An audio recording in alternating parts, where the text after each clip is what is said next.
The Book of Jonah. The word of the Lord came to Jonah, son of Amittai.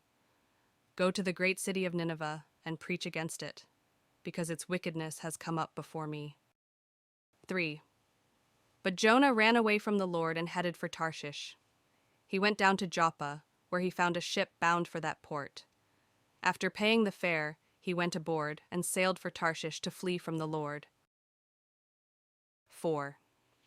Then the Lord sent a great wind on the sea, and such a violent storm arose that the ship threatened to break up. 5. All the sailors were afraid, and each cried out to his own god, and they threw the cargo into the sea to lighten the ship. But Jonah had gone below deck, where he lay down and fell into a deep sleep. 6. The captain went to him and said, "How can you sleep? Get up and call on your God. Maybe he will take notice of us so that we will not perish." 7. Then the sailors said to each other, "Come, let us cast lots to find out who is responsible for this calamity." They cast lots, and the lot fell on Jonah. 8. So they asked him, "Tell us, who is responsible for making all this trouble for us? What kind of work do you do? Where do you come from? What is your country? From what people are you?" 9. He answered, "I am a Hebrew, and I worship the Lord, the God of heaven, who made the sea and the dry land." 10. This terrified them, and they asked, "What have you done?" They knew he was running away from the Lord, because he had already told them so. 11.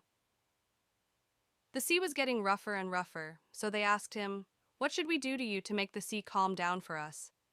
12 Pick me up and throw me into the sea," he replied, "and it will become calm.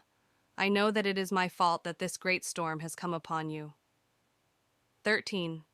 Instead, the men did their best to row back to land. But they could not, for the sea grew even wilder than before. 14. Then they cried out to the Lord, "Please, Lord, do not let us die for taking this man's life. Do not hold us accountable for killing an innocent man, for you, Lord, have done as you pleased." 15. Then they took Jonah and threw him overboard, and the raging sea grew calm. 16. At this the men greatly feared the Lord, and they offered a sacrifice to the Lord and made vows to him. This is the end of Jonah 1, reading from New International Version.